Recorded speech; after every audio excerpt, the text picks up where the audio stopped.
Jom belajar rukun iman. Iman ada 6 perkara.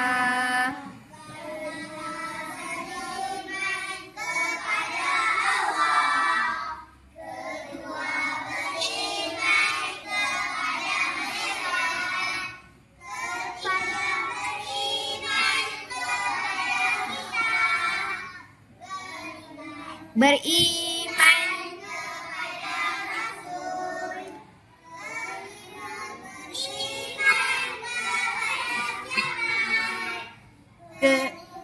beriman qada dan okey, tepuk tangan.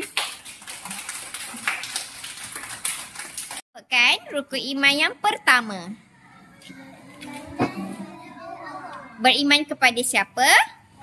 Allah. Okey, bagus. Baik. Kumpulan 2, apakah rukun iman yang kedua? Beriman? Beriman kepada siapa? Malaikat. Okey, bagus. Apakah Rukun? rukun iman yang ketiga? Beriman? Okey, bagus. Alif, apakah rukun iman yang keempat?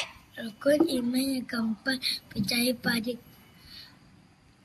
Rasul. Betul, Rasul. Beriman kepada Rasul.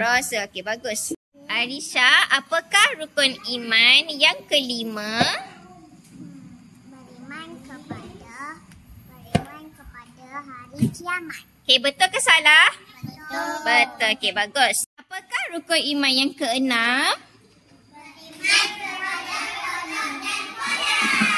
Okey, bagus.